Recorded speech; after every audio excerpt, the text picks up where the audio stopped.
राठी और आप सभी का स्वागत करता हूं मैं दोस्तों इंडिया के लार्जेस्ट ऑनलाइन स्टडी प्लेटफॉर्म जिसका नाम है अनअकैडमी। सो अनअकैडमी पे आप सभी का स्वागत है दोस्तों। और मैं सुमित राठी, मेरा नाम आपने सुना होगा। सुमित राठी नहीं सुना है तो कोई बात नहीं, कोई बहुत बड़ा नाम नहीं है, ठीक है। ऐप के ऊपर आप मुझे सुमित कुमार के नाम से जानते हो, ठीक है। सो आप जुड़ सकते हो। अच्छा दोस्तों, आज जो टॉपिक हम पढ़ने वाले हैं दोस्तों, this is a Mulla Periyar dam के ऊपर एक इशू है। मुल्ला पेरियार डैम जो है, ये डैम बेसिकली केरला के अंडर में है, केरला में आता है। और केरला में एक डिस्ट्रिक्ट है इदुक्की। सो इदुक्की डिस्ट्रिक्ट के अंदर में डैम है। और ये जो एक नदी है, केरला की सबसे बड़ी स्टेट रिवर जिसका नाम है पेरियार। सो पेरियार नदी पर ये डैम बना है। अब ये डैम ना बहुत बुड्ढा हो रखा है। यूएन की एक रिपोर्ट आई थी डैम के ऊपर, तो उसमें बोला गया था कि ये जो डैम है ये ख़राब हो चुका है, इसको जल्दी से जल्दी डीकमीशन कर देना चाहिए। अरे बुड्ढा हो रहा है, ओल्ड एज का है ना। अब ओल्ड एज का है तो इसको क्या होगा, इसमें खतरे हैं दोस्तों। दूसरा, एक सिस्मिक जोन में है। सिस्मिक जोन का मतलब समझते हो ना, भूकंपीय क्षेत्र में है, ठीक है। ये आपका भूकंपीय क्षेत्र में है, तो कभी भी भूकंप आ सकता है, टूट सकता है। और टूटेगा तो क्या होगा दोस्तों, केरला में जो इदुक्की डिस्ट्रिक्ट है पूरा डूब जाएगा। आप समझ पा रहे हो ना मैं क्या बोल रहा हूँ। सो इसीलिए यूएन कमीशन की एक रिपोर्ट भी आई थी डैम पे ऊपर, तो उसने बोला था कि यार इस डैम को ना डिसबैंड करो, ठीक है। और ये बहुत बड़ा डैम है, ठीक है, बहुत बड़ा डैम है दोस्तों। तो उन्होंने कहा था कि इस डैम को क्या करो दोस्तों, डिसबैंडेड करो, हटाओ। लेकिन इस डैम को अभी हटाया नहीं जा रहा है। क्यों दोस्तों, मैं आपको बताता हूँ। ये डैम जो है, इसमें केरला के ऊपर और तमिलनाडु के ऊपर में कॉन्ट्रैक्ट हो रहा है। तमिलनाडु ने इसके ऊपर एक लीज कॉन्ट्रैक्ट किया हुआ है। ये पेरियार नदी पर डैम है ये इदुक्की डिस्ट्रिक्ट। और ये इदुक्की डिस्ट्रिक्ट कहाँ पर पड़ता है दोस्तों, आपका केरला के अंदर में, ठीक है। So it is basically in the Kerala. परंतु अगर मैं आपको बताऊं दोस्तों, तमिलनाडु के पास में इसके लीजिंग राइट है। जब पहले केरला केरला नहीं होता था ना, उस समय होता था स्टेट ऑफ ट्रावनकोर, ठीक है। तो उस समय जो स्टेट ऑफ ट्रावनकोर एक प्रिंसली स्टेट था, और इधर Tamil Nadu was under the direct control of the British. तो ब्रिटिश के बीच में और प्रिंसली स्टेट जो ऑफ ट्रावनकोर के बीच में एक एग्रीमेंट हो रखा था। तो उस एग्रीमेंट के चलते आप इसको डिसबैंड नहीं कर सकते। और इसी के ऊपर में एक इशू है। ये जो इशू था, इसके ऊपर पहले ट्राईपैट्रिएट एग्रीमेंट हुआ। ट्राईपैट्रिएट मतलब सेंट्रल गवर्नमेंट, ठीक है, केरला की गवर्नमेंट और तमिलनाडु गवर्नमेंट, इन तीनों ने बैठ के डिसीजन लिए, बट वो बात बनी नहीं। तो उसके बाद में मामला चला गया, तमिलनाडु पहुंच गया किसके पास में, सुप्रीम कोर्ट के पास में। अब सुप्रीम कोर्ट जो है वो इसके ऊपर में संज्ञान ले रहा है। आपको पता है प्यारे बच्चों कि जिस प्रकार की खतरनाक बारिश हो रही है केरला के अंदर में, केरला पर जो है यार कुछ ज़्यादा ही मेहरबान हो रहा है, यार हंस रहा है, बारिश बहुत तेज़ हो रही है, ठीक है। तो इस चक्कर में क्या हो रहा है दोस्तों, केरला में बारिश की वजह से इस डैम में पानी बढ़ता जा रहा है। और इस डैम की इतनी कैपेसिटी है नहीं, ये डैम इतना अच्छा है नहीं कि इतने वाटर को ये स्टोर कर ले। तो इस डैम में कोई दुर्घटना ना हो जाए, ये टूट ना जाए। तो इसी चक्कर में अब इशू क्या है दोस्तों, केरला कह रहा है कि इस डैम का जो वाटर है उसको क्या करो, आप रिड्यूस करो। लेकिन तमिलनाडु कर नहीं रहा। तमिलनाडु कह रहा है नहीं नहीं, we have the leasing rights, और हम नहीं चाहते कि आप इसका लेवल क्या करो दोस्तों, डिक्रीज करो। उसे तमिलनाडु के इंटरेस्ट को है, दिक्कत है। तो ये मुद्दा है। और ये मुल्ला पेरियार डैम पर ये जो मुद्दा है दोस्तों, ये बहुत पुराना मुद्दा है। तो मैं चाहता हूँ दोस्तों, मैं इस पे आपको केरला का पक्ष भी बताऊँ, मैं चाहता हूँ इस पे तमिलनाडु का पक्ष भी बताऊँ। मतलब ये न्यूज़ में रहता है। अच्छा, अब कई बच्चे बोलते हैं सर मेरे को कि करंट अफेयर जो है वो हम पढ़ेंगे, कितने पढ़ें, मतलब कब से कब तक का पढ़ें। तो प्यारे बच्चों देखो, जो करंट अफेयर होते हैं ना आपके, वो ऐसा नहीं है कि आप जैसे ये है, ये एक साल में टॉपिक कम से कम बता रहा हूँ मैं 30 टाइम्स पढ़ आ गया होगा। तो मैं क्या कह रहा हूँ, करंट अफेयर में ना टॉपिक मल्टीपल टाइम रिपीट होते रहते हैं। So no need to worry about that, आपको टेंशन लेने की जरूरत नहीं है। चलिए, let's talk about this Mulla Periyar dam issue, इसके बारे में बात कर लेते हैं। बट पहले, उससे पहले प्यारे बच्चों, ये मेरे 4 चैनल है, आपका बहुत बहुत धन्यवाद होगा। और मैं बहुत बहुत आपका आभारी भी रहूँगा अगर आप इन चारों चैनल को सब्सक्राइब करके मेरे साथ में अगर आप कनेक्ट करेंगे तो।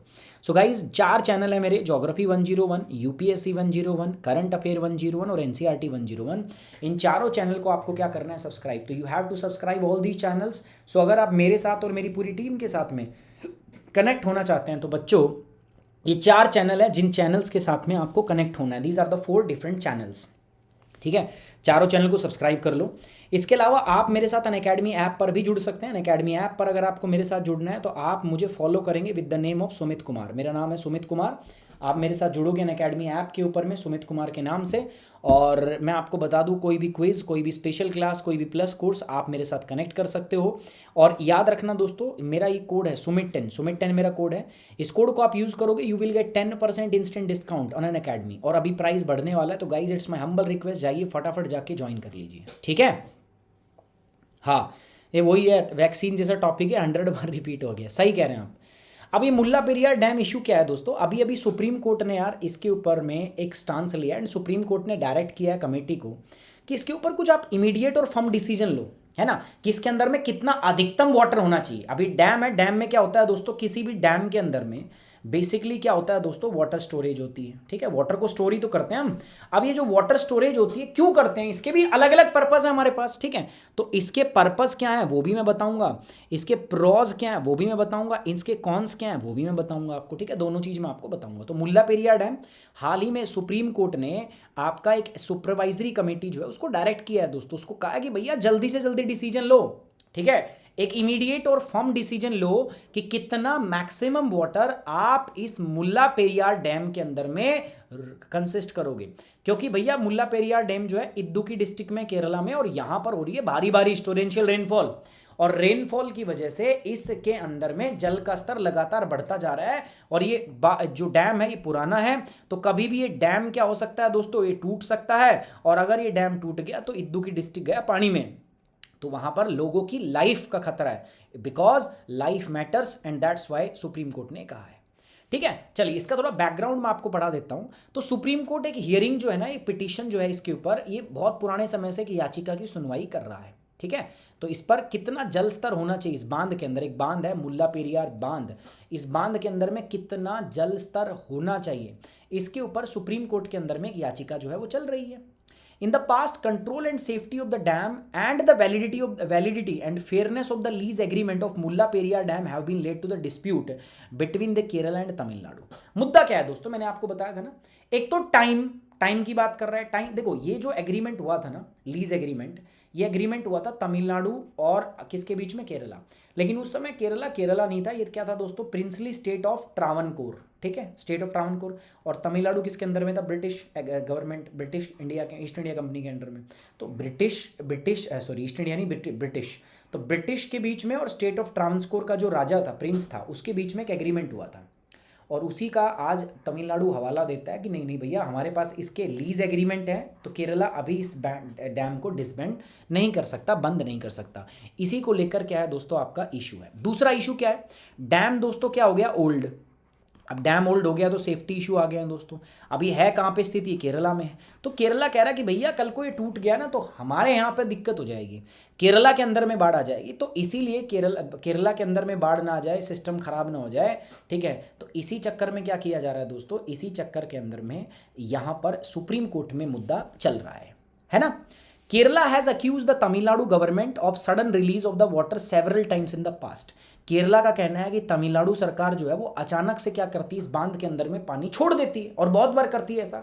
जैसे उधर बारिश ज़्यादा होती है, उधर के रिजर्वायर में पानी ज़्यादा होता है, तो वो पानी इसमें छोड़ देते हैं। और इससे क्या हो रहा है दोस्तों, इससे केरला को दिक्कत हो रही है, क्योंकि केरला में भी बारिश हो रही है, और केरल की बारिश और तमिलनाडु का पानी, तो इस बांध की जो मैक्सिमम लिमिट है, पानी उससे ऊपर चला जाएगा। और अगर ऊपर चला गया दोस्तों मैक्सिमम लिमिट से, तो आप समझ जाओ फिर क्या होगा दोस्तों, ये बांध जो है वो पुराना हो चुका है, और इसकी सेफ्टी का कोई पता नहीं है, तो ये खत्म हो सकता है, टूट सकता है। अब चलते हैं दोस्तों, ये मुद्दा इशू कब हुआ, ओरिजिन ऑफ द इशू, ये मुद्दे की उत्पत्ति कब और कहां से हुई दोस्तों। मुद्दे की उत्पत्ति हम 1979 से ट्रेस कर रहे हैं, ठीक है। In 1979 a row erupted over the safety of the dam. इस बांध की सुरक्षा को लेकर ना एक विवाद जो है वो 1979 के अंदर में एक विवाद था जो छिड़ा था, है ना। कॉन्सिक्वेंटली नवंबर 70, देखो 1979 की बात कर रहा हूं, तो एक ट्राईपैट्रिएट मीटिंग होती है। ट्राईपैट्रिएट का मतलब केंद्र सरकार जो है, यूनियन गवर्नमेंट बैठती है भाई केरल को लेकर और किसको, तमिलनाडु को लेकर। अब सेंटर की तरफ से कौन था, सेंट्रल जो वाटर कमीशन है उसके हेड थे, जिसका नाम था केसी थॉमस, ठीक है। तो केसी थॉमस साहब ने एक ट्राईपैट्रिएट एग्रीमेंट कराया, और उन्होंने बोला कि यार एक काम करो, इस रिजर्वायर की जो आपका मैक्सिमम लिमिट है वो 152 फीट है ना, तो एक काम करो, इसको 152 फीट ना भर के इसको 136 फीट भर लो, ठीक है। किसको कर लो, 136 फीट। और तमिलनाडु को काम दिया कि काम करो आप डैम की थोड़ी स्ट्रेंथनिंग, डैम कमजोर हो रखा है, पुराना डैम है, तो इसको रिस्टोरेशन चाहिए, इसको मरम्मत चाहिए। तो तमिलनाडु को बोला कि आप इसकी स्ट्रेंथ बढ़ाने के लिए काम करो, आप इसकी मरम्मत कराओ, ठीक है। तो ये 1979 की बात है, 1979 की बात है। तो 1979 के अंदर में एक ट्राईपैट्रिएट मीटिंग होती है केसी थॉमस के अंडर में। उन्होंने बोला कि भैया अभी डैम का जो लेवल है ना, उसको घटा के कितना करो आप, 136 फीट कर दो, है ना।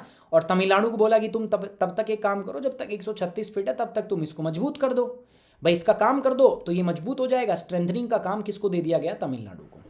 तमिलनाडु ने अपना काम कर दिया, ठीक है। 1979 की बात थी, 1990 के मिड तक तमिलनाडु ने अपना काम पूरा कर दिया और उसने बोला कि अब जितना अभी आपने कितना किया हुआ था 136 फीट, ठीक है, तो वो बोले कि 136 फीट से अब दोबारा कितना कर दो, 152 फीट कर दो। किसने बोला? तमिलनाडु ने।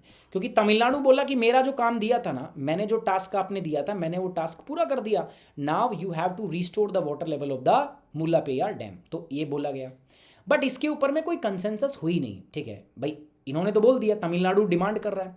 तमिलनाडु डिमांड क्यों कर रहा है? क्योंकि जब ट्राइपेट्रिएट एग्रीमेंट हुआ था, ये 3 पार्टी है, ठीक है, ये जो फैसला हुआ था, ठीक है, तो इसमें डिसाइड क्या हुआ था दोस्तों? इसमें डिसाइड ये हुआ था कि भैया हम पानी को अभी 152 फीट से कम करके 136 फीट करेंगे, और जब तक 136 फीट रहेगा तब तक आप एक काम करो। तमिलनाडु वालों को बोला कि आप इस बांध का पुनर्निर्माण करो, ठीक है, मतलब थोड़ा सा रिस्टोरेशन का काम करो, ठीक है, इस जलाशय को आप क्या करो? मजबूत करो, इस बांध को मजबूत करने के लिए आप रिस्टोरेशन का काम करो, मजबूत करो। तमिलनाडु बोला ठीक है, ओके की रिपोर्ट है। तमिलनाडु क्या बोला? ओके की रिपोर्ट है, ठीक है। अब तमिलनाडु ने कर दिया ओके की रिपोर्ट है, तमिलनाडु ने अपना काम भी कर दिया बाय द मिड 1990s, परंतु उस समय तक बाकी चीज़ें नहीं हुई, काम तो हो गया। अब तमिलनाडु डिमांड करने लगा कि पुराना लेवल जो है उसको मेंटेन करो क्योंकि मैंने अपना काम कर दिया। इसके ऊपर कोई सहमति बनी नहीं, तो मामला चला गया सुप्रीम कोर्ट के अंदर, ठीक है। तमिलनाडु ने जाके सुप्रीम कोर्ट का दरवाजा खटखटा दिया, है ना। फिर सुप्रीम कोर्ट ने इस पर अलग अलग जजमेंट दी और तब से मुद्दा आज तक चला ही आ रहा है। अब 2 सेपरेट जजमेंट आई है सुप्रीम कोर्ट की। पहली जजमेंट आई थी 2006 में और दूसरी आई 2014 के अंदर में, ठीक है। अपेक्स कोर्ट ने बोला, सुप्रीम कोर्ट ने बोला कि ना तो 152 फीट करेंगे ना 136 फीट करते हैं, एक काम करते हैं दोनों के बीच में आ जाते हैं, 142 फीट इसका जो है रिजर्वायर का वाटर लेवल है उसको बनाते हैं। कितना दोस्तों? 142 फीट, ठीक है। कितना करते हैं दोस्तों? 142 फीट। तो ये 2 सुप्रीम कोर्ट ने, मामला अभी भी चल रहा है दोस्तों, मामला अभी भी सब जुडाइस है, बट जो कहते हैं ना एक इंटरमीडिएटरी, मतलब विवाद को कैसे तो टाले, मतलब बीच में, तो वो अभी कितना किया दोस्तों? 142 फीट, 142 फीट के आसपास का जो है मामला वो अभी तय किया गया है, ठीक है। 142 फीट के आसपास रखते हैं, ये अभी बोला गया है। सुप्रीम कोर्ट की रूलिंग क्या है? सुप्रीम कोर्ट का फैसला क्या है? द कोर्ट डायरेक्टेड एक सुपरवाइजरी कमेटी को कोर्ट ने बोला क्या?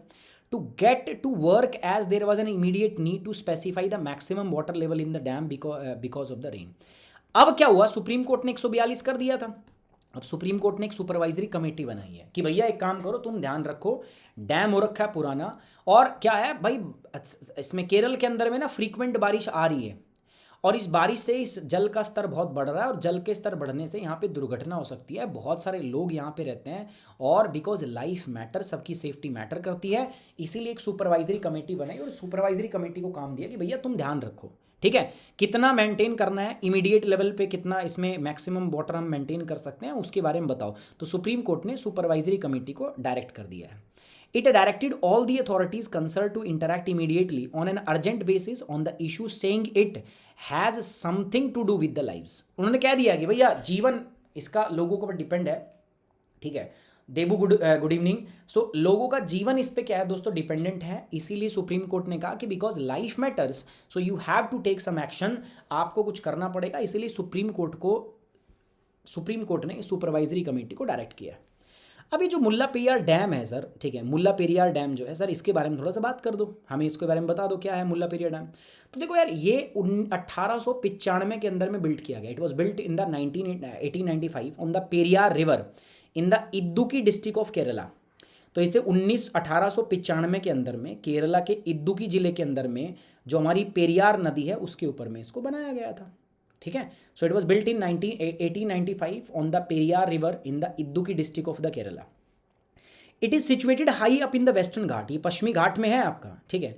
Adjacent to the Kerala's famed Periyar wild life sanctuary, अभी मैं दिखाऊंगा आपको, देखो ये है पेरियार की वाइल्ड लाइफ सेंचुरी यहाँ पर, ठीक है। तो यहाँ पर इसके आसपास ये डैम जो है मुल्ला पेरियार डैम यहीं पे बना हुआ है, ठीक है। This is the Periyar, temporary अभी क्लोज है, ठीक है, अभी आप जा नहीं सकते हैं, घूमने चले मत जाना, बिकॉज इट्स टेम्परेरी क्लोज। क्या है दोस्तों? ये टेम्परेरी क्लोज। सो टेम्परेरी अभी क्लोज है ये, ठीक है, और ये इस नदी पर है, this is the river that is known as the Periyar river. ठीक है, अभी देखो वेस्टर्न घाट से ओरिजिनेट होती है, बिल्कुल तमिलनाडु का बॉर्डर है इसके पास से, और ऐसे ऐसे करके ना फिर ये फाइनली कहाँ चली जाती है आपका दोस्तों, अरब सागर में। तो ये बेसिकली डैम यहीं पर है, इदुक्की डिस्ट्रिक्ट के अंदर में, यहीं पेरियार आपका वाइल्ड लाइफ सेंचुरी बनती है, तो वहाँ पर ये डैम स्थित है। डैम हो गया पुराना, बुड्ढा हो गया डैम, तो इसमें दिक्कत है। ठीक है, सो इसका बनाया कब गया था, इसको 1895 के अंदर, 1895 के अंदर में इसको बनाया गया था, और उसी टाइम पे तमिलनाडु और केरला के बीच में एक एग्रीमेंट हुआ था। तो तमिलनाडु के पास में लीज एग्रीमेंट है, लीज टाइम पीरियड है किसका दोस्तों, केरला के अगेंस्ट में। ठीक है, तो इसीलिए हम इसको डिसबैंड नहीं करनी, तो डैम पुराना हो गया। दुनिया के सबसे पुराने बुड्ढों और बड़े डैम में से एक डैम है ये मुल्ला पेरियार डैम, और यूएन ने तो बोल दिया कि भैया इसकी हेल्थ ठीक नहीं है, यूएन यूनिवर्सिटी ने बोल दिया इसको खत्म करो। मुल्ला पेरियार डैम जो है, it is a big dam and it need to be decommission. ठीक है, ये बड़े बांधों में सूचीबद्ध किया गया और इसको खत्म करना, इसको मतलब रिपोर्ट में बोला गया कि इसको बंद करने की आवश्यकता है। ये डैम जो है अभी खतरा बन चुका है, समझ में आ रही बात। तो उन्होंने बोला कि इस डैम को भाई जल्दी से क्या कर दो, खत्म कर दो, डैम को डिसबैंड कर दो। लेकिन तमिलनाडु कह रहा है ना ना, मेरे पास तो लीज एग्रीमेंट है, मेरे पास तो लीज राइट है इसके, इसलिए तमिलनाडु इसमें क्या कर रहा है दोस्तों, अपनी टांग अड़ा रहा है। ठीक है, ये बात ध्यान रखनी पड़ेगी। It has been stated that the Mulla Periyar dam situated in the seismically active area. ये भी बोला जा रहा है कि भैया ये डैम जो है ना, ये जो बनाया हमने, ये एक ऐसे एरिया में है जहाँ पर भूकंप का खतरा है। तो भूकंप का खतरा यहाँ पर बहुत ज़्यादा है, इसीलिए इस डैम को ख़त्म करना ज़रूरी है। और बुड्ढा भी हो गया भाई, देखो एजिंग भी होगी ना, लार्ज डैम है, बुड्ढा हो रखा है। ठीक है, तो ये ह्यूमन सेफ्टी के लिए और एनवायरनमेंट सेफ्टी के लिए ठीक नहीं है। इसीलिए अच्छी बात तो क्या है, इस डैम को अगर हम ख़त्म कर दें तो वो सबसे बेटर है। लेकिन मान कौन नहीं रहा दोस्तों, जल्दी बताओ कौन नहीं मान रहा, तमिलनाडु। तमिलनाडु कह रहा है कि नहीं नहीं भैया हमारे पास तो ये चीज़ है। ठीक है, तो वो वाली बात है। Decommissioning Mullaperiyar is strongly opposed by Tamil Nadu, है ना भाई, तमिलनाडु इसका कड़ा विरोध कर रहा है। क्यों कर रहा है दोस्तों, तमिलनाडु कह रहा है कि हमारे पास लीजिंग एग्रीमेंट है, इसका लीजिंग राइट्स हैं जो हमने इनहेरिटेड किए हैं किससे दोस्तों, ब्रिटिश गवर्नमेंट से। Earlier the British government under the British government के अंडर में था तमिलनाडु, और केरला के अंदर में, जिसको उस समय हम बोलते थे स्टेट ऑफ ट्रावनकोर, अभी ये क्या हो गया, केरला, है ना। तो बोला गया था कि भैया एक काम करो, this is the princely state, और आप एक काम करो, मुल्ला पेरियार डैम बना रहे हैं। तो उस टाइम पे इन दोनों के बीच में एग्रीमेंट हुआ। तो तमिलनाडु कह रहा है कि हम तो इस एग्रीमेंट का पहले ही भाग, तो we have the leasing right of this. ठीक है, तो वो मना कर रहे हैं। The matter is still sub judice in the Supreme Court, matter अभी भी, मामला अभी भी सुप्रीम कोर्ट के अंदर में विचाराधीन है और फंसा हुआ है। अब आते हैं दोस्तों पेरियार नदी। वैसे मैंने बताया पेरियार नदी देखो यहाँ पे है, ठीक है, ऑलमोस्ट तमिलनाडु के बॉर्डर के पास से ओरिजिनेट हो रही है ऐसे, और ऐसे ऐसे करके ना फिर ये फाइनली अरब सागर में जाके गिर जाती है। इसी के ऊपर ये डैम आपका लोकेट है, स्थित है। ठीक है, सो पेरियार रिवर जो है it rises in the western Ghat. तो सबसे पहली बात क्या है दोस्तों, ये पश्चिमी घाट से आपका क्या होती है दोस्तों, ओरिजिनेट हो रही है near the border of Tamil Nadu state and flows north a short distance to the Periyar lake. ठीक है, मतलब ऐसे पेरियार लेक में से जाके फिर ये फाइनली कहाँ गिर जाती है दोस्तों, इट विल गिर जाती है to the Arab Sagar. Clear है बात, हाँ भाई। केरला इज ऑल्सो, देखो केरला हैप्पी नहीं है इसमें, शिवांशु केरला हैप्पी क्यों नहीं है भाई, केरला इसलिए हैप्पी नहीं है, डैम जो है पुराना हो गया ना। अरे भाई यूएन की रिपोर्ट है, किसी और ऐसे की तो रिपोर्ट है नहीं। एक तो पुराना हो रखा है, बुड्ढा हो रखा है, ऊपर से केरल में बारिश आ रही है, तो कल को अगर बाढ़ वाढ़ आ गई तो दिक्कत नहीं हो जाएगी यहाँ पे। ठीक है, तो ये डिस्ट्रिक्ट पूरा बह जाएगा, ऊपर से एक वाइल्ड लाइफ सेंचुरी के एरिया में है, तो कल को अगर हो गया तो एनवायरनमेंट को भी अच्छा खासा नुकसान पड़ जाएगा। ठीक है, तो बहुत सारी दिक्कतें हैं जिनकी वजह से हमें इस बात पर ध्यान रखना पड़ेगा। So it rises in the western Ghat, ये पश्चिमी घाट से उत्पन्न होता है near the border with the Tamil Nadu states and flows north a short distance to the Periyar lake, है ना। ये जो रिवर है it continues north west descending, मैंने बता दिया आपका, फाइनली जाके ये अरब सागर में गिर जाती है। ऐसे कह रहा है कि ये ऐसे आता है, ओरिजिनेट होती है नॉर्थ की तरफ, ये नदी बहती है और इधर। और याद रखना पेरियार नदी जो है this is the longest river of the Kerala. ठीक है, याद रखोगे। सो केरला की दोस्तों ये क्या है, सबसे बड़ी नदी है। यहीं इसी पर आपका पेरियार नेशनल पार्क जो है ये भी स्थित है, ये बात रखना। लॉन्गेस्ट रिवर है केरला की, it is the longest river and ये पेरिनियल का मतलब क्या है, सदा नीरा। ठीक है, सदा नीरा, इसमें हमेशा पानी रहता है, 12 मासी नदी है, मतलब सदा पानी रहता है इसमें। तो केरला की जो वो नदियाँ हैं ना, जो कुछ नदियाँ जिसमें हमेशा पानी रहता है, उन नदियों में से क्या है दोस्तों आपका ये एक है। Are you getting my point. अच्छा अब सुनो मेरी बात, एक मैं बात बताना चाहता हूँ sir, what is the benefit of the construction of dam. ये बताओ सर, ये डैम बनाने के पीछे का उद्देश्य क्या होता है, हम डैम क्यों बनाते हैं। जो बताएगा इनाम मिलेगा उसको। दोस्तों बताओ। हाँ, 50 लाख लोगों को खतरा है, एमडी खान बता रहे हैं। बेनिफिट क्या है कंस्ट्रक्शन ऑफ डैम के? देखो एक बात बताऊं मैं, ये अंग्रेजों की फिलॉसफी थी। वैसे डैम से कोई फायदे नहीं होते, मैं बता रहा हूँ आपको, सच्ची बता रहा हूँ। डैम से नेचुरल हैजार्डस की जो फ्रीक्वेंसी है वो बढ़ जाती है। डैम टूटा तो किसी न किसी दिन दिक्कत ही होगी। डैम से इकोलॉजिकल क्राइसिस आता है, फ्लोरल क्राइसिस आता है, फोनल क्राइसिस आता है दोस्तों। डैम से वैसा खतरा है। हाँ, बिजली बिजली हम बना लेते हैं, but that is a different thing. तो हम बेनिफिट बताते हैं दोस्तों, तो कहता है फ्लड कंट्रोल। मैं कहता हूँ फ्लड कंट्रोल के लिए बांध हो ही नहीं सकता कभी। बांध अगर आप बनाते हो, डैम बनाते हो, तो फ्लड का तो खतरा बढ़ता है दोस्तों डैम से। भाई डैम नया है तो ठीक है, पुराना होगा तो डैमेज हो सकता है, और नया ना टूटे ऐसी किस बात गारंटी थोड़ी ना है। भाई डैम बनाया आपने और भूकंप आ गया तो टूट भी सकता है ना। तो फ्लड कंट्रोल ये कह रहा है, बट मेरे मानने से क्या है कि डैम अगर आपने बनाया तो आपने बाढ़ को निमंत्रण दिया है। Water bodies like the dam decrease और इलिमिनेट द फ्लड इफेक्ट्स। तो कह रहा है इससे दोस्तों आपके जो बाढ़ के प्रभाव हैं वो क्या हो जाते हैं, कम हो जाते हैं। Land development is an extra benefit. इससे लैंड और जो सॉइल की प्रोडक्टिविटी है वो अच्छी हो जाती है, बिकॉज ऑफ ड्रेनेज। जो वहाँ पर ड्रेनेज है उसकी वजह से। पोर्टेबल वाटर, आपके पास में पोर्टेबल वाटर मिल जाता है, मतलब डैम से आप ड्रिंकिंग वाटर ले सकते हो।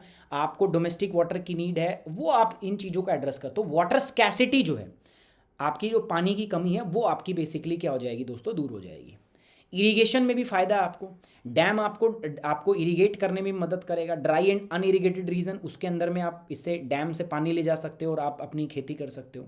एनर्जी में भी फायदा है दोस्तों। एनर्जी में क्या फायदा है दोस्तों, डैम आपको बिजली बनाने में ही मदद करता है। डैम से आप क्या कर सकते हो, पानी स्टोर करके हाइट से पानी गिराओगे, ठीक है, हाइट पे पानी स्टोर किया, वहाँ से पानी गिराया आपने नीचे, और पानी गिराया टरबाइन पे, टरबाइन घूमेगी, बिजली बना देगी। तो इकोनॉमिक कॉस्ट के ऊपर एडिशनल वैल्यू में आप क्या कर सकते हो दोस्तों, economic cost per additional value generate कर सकते हो। तो ये भी एक फायदा है। तो आप एनर्जी जनरेट कर सकते हो। अगर इस प्रोजेक्ट के अंदर में मान लो कोई परियोजना ऐसी शामिल है जिसमें जलमार्ग परिवहन की परियोजना है, तो आप फिर वाटर ट्रांसपोर्ट भी कर सकते हो ना, अगर है तो। लेकिन नहीं है तो नहीं। तो ये फायदे मैं बता रहा हूँ आपको। फायदे क्या क्या है दोस्तों, पहला है flood control, land improvement, portable water की नीड मिल जाती है, इरिगेशन फैसिलिटी पूरी हो जाएगी, एनर्जी आपको मिलेगी, ट्रांसपोर्ट में बेनिफिट मिलेगा। अब इसके कुछ एनवायरनमेंट पे प्रभाव पड़ते हैं। पहला डिस्ट्रक्शन ऑफ नेचर। भैया जब तुम ये डैम बनाते हो ना, तो वो जो पूरा एरिया है ना, उसकी इकोलॉजिकल सिग्निफिकेंस को तुम डिस्ट्रॉय कर देते हो। द वाटर, ठीक है, ये आपको ध्यान रखना पड़ेगा दोस्तों। द वाटर रिजीम में change as a result of the destruction of nature. Destruct nature of the unexpected flood में occur and consequently vegetation and natural structures in the river bank and damage. अगर इसमें बाढ़ आ गई, भाई बारिश हो जाए, भूकंप, कुछ भी ऐसा हो जाए, और अगर इसमें तबाही आ गई दोस्तों, तो आसपास का जितना भी नेचुरल लैंडस्केप है वो खत्म है, समझ के देख लो आप। Fauna, normal passing ways of territorial animals are hindrance. अब देखो तुमने डैम बना दिया, पहले क्या थे, इधर से जानवर इधर क्रॉस करते थे, ठीक है, अब आपने डैम बना दिया बीच में, तो इधर के जानवर इधर क्रॉस नहीं कर पाएंगे। तो आप क्या कर रहे हो, आप किसी भी आपका जो आपका एनवायरमेंटल एरिया है, किसी भी बायोडाइवर्सिटी एरिया को आपने फ्रेगमेंट कर दिया। पहले इतना बड़ा एरिया था, अब आपने यहाँ बांध बना दिया, तो आपने इसको क्या कर दिया, यहाँ एक यहाँ बना दो प्रोजेक्ट है, तो आप इसके फ्रेगमेंट कर दिया आपने दोस्तों, है ना, अलग अलग टुकड़े बना दिए। तो इससे आपका क्या होता है, फ्रेगमेंटेशन हो जाता है, बैरियर आ जाता है, ठीक है। तो ये एक दिक्कत है। The fish can be damaged while passing through the flood gates, turbines and pumps of the high bodied dam. अब सोचो मेरी बात, जब वो मछलियाँ इसमें होंगी नो डाउट, बट जब वो मछलियाँ जो है टरबाइन पे गिरेंगी तो मर जाएंगी ना यार, वो सिंपल सी बात है। तो इससे फौना को जो है जीव रहते हैं उनको नुकसान है। देखो इसकी सोशल कॉस्ट भी है, कल्चरल कॉस्ट भी है। जो लोग यहाँ रहते हैं, भाई आपने बांध बनाया तो जो लोग यहाँ रहेंगे उनको आपको क्या करना पड़ेगा, उनको आपको रिहेबिलिटेट करना पड़ेगा, कहीं और ले जाना पड़ेगा, तो उसका एक बहुत बड़ा कॉस्ट होता है, ठीक है। तो यहाँ पर बहुत बड़ा यहाँ पर इसका कॉस्ट होता है। लॉस ऑफ एस्थेटिक ब्यूटी, आप ये मान के चलो दोस्तों, यहाँ पर जो एस्थेटिक ब्यूटी है दोस्तों वो खत्म हो जाएगी। आपका जियोलॉजिकल टॉपोग्राफिक प्लेस है, यहाँ की जो प्राकृतिक ब्यूटी है, जो नेचुरल सुंदरता है ना, वो खत्म हो जाएगी। अर्थक्वेक के चांसेस होते हैं, क्योंकि ज़मीन के ऊपर आपने क्या किया, पानी स्टोर किया, तो आप वेट बढ़ा रहे हो, तो वेट से क्या होगा दोस्तों, उस पर दबाव पड़ेगा और उसकी वजह से भूकंप आ सकते हैं। तो ये चांसेस ऑफ अर्थक्वेक, तो ये याद रखो दोस्तों, ये चांसेस जो हैं ये सारे के सारे हर उससे होते हैं, ठीक है, समझ में आ रही बात मेरी, ये हर उससे होते हैं। Loss of aesthetic beauty, chances of earthquake, ये सबका है। रिहेबिलिटेशन, ये हर डैम के अंदर में एनवायरमेंटल इंपैक्ट होते हैं। तो ये जो चीज़ है ना, ये सबके लिए याद रखनी है। बेनिफिट क्या होगा डैम का, और एनवायरमेंट इंपैक्ट, उसकी कॉस्ट क्या होती है, प्रोज और कॉन्स, ठीक है। अब आते हैं सर, तो क्या करें, आगे का रास्ता क्या है, तो सुनो मेरी बात। A dam can serve the purpose of substantially augmenting the need of water stress cities, but care should be taken to fulfil environmental compliances and proper environment impact assessment. देखो इसमें कोई दोहराई वाली बात नहीं है कि अगर आपने डैम बना दिया, तो मान लो कोई ऐसा एरिया है जो ऐसी सिटी है जिसमें पानी कमी है, तो पानी की कमी तो दूर हो जाएगी, कोई दिक्कत नहीं है। बट आप जब ऐसे डैम को बनाओ तो आप ध्यान रखेंगे कि आपने एनवायरमेंट इम्पैक्ट असेसमेंट किया हो, ठीक है। आपने ध्यान रखना पड़ेगा कि जितने भी जो एनवायरमेंटल कंप्लायंसेस हैं आपने उसको प्रॉपर तरीके से पूरा किया हो, तो बात अलग है। अगर आप ऐसे ही कर रहे हो तो गलत चीज़ है, तो ये आपको ध्यान में रखना पड़ेगा। At the same time the tenants of the cooperative federalism need to be preserved, है ना। आपको ध्यान रखना पड़ेगा यार कि अगर तमिलनाडु का एग्रीमेंट है केरला के साथ में ना, तो आप कोऑपरेटिव फेडरलिज्म को आपको प्रिजर्व करके रखना पड़ेगा। तो ये सारी चीज़ें आपको ध्यान में रखनी। और आपको पता है रिवर और डैम को लेके तो बहुत दिक्कतें होती हैं, ठीक है। अच्छा गाइज, एक छोटी सी बात मैं बता देता हूँ। This is the 9 month combo subscription which is valid for the 31 अगस्त। आप ले सकते हो दोस्तों, 38% जो है इसके ऊपर ऑफ चल रहा है। अगर आप सिर्फ 9 मंथ का सब्सक्रिप्शन लेते हो तो आपको पड़ रहा है 45,000 रुपये में, दिवाली ऑफर चल रहा है। और 28,000 में मिल रहा है 3 महीने का कॉम्बो, ठीक है। आप जाइए कर लीजिए। ये तो 27 तक ही वैलिड था, शायद आज का मुझे पता नहीं वैलिड है कि नहीं है, बट ये 27 तक वैलिड था।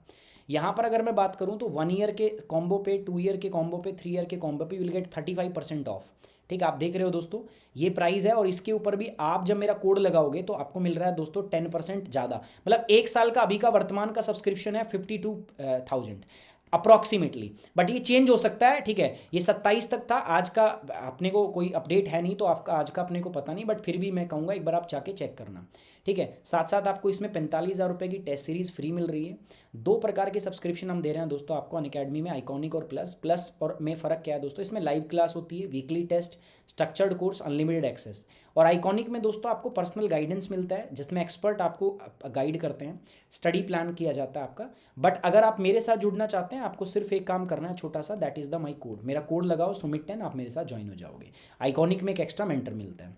ये जीएस की कोर्स फी है, आप देख रहे हो दोस्तों। ये 6 महीने, 1 साल, 2 साल, 3 साल, सब पे जब आप मेरा कोड लगाओगे दोस्तों यू विल गेट 10% ऑफ। तो प्लस करो चाहे आइकॉनिक में देखो 74,500 है, आपने मेरा कोड लगाया 67,000, सब में आपको 10% का क्या मिल रहा है दोस्तों, ऑफ। तो आप ये भी कर सकते हैं। साथ ही साथ दोस्तों ये ऑप्शनल सब्जेक्ट्स हैं, आपने 19 ऑप्शनल सब्जेक्ट्स हैं। ये ऑप्शनल का प्राइस देखो, सब पे 10% ऑफ है। 1 साल का 27,500 था, आपने मेरा कोड लगाया 24,750, ठीक है। तो ये कर सकते हैं, ठीक है। ये मैंने बता ही दिया। On this note I am ending this session. Thank you very much, take care.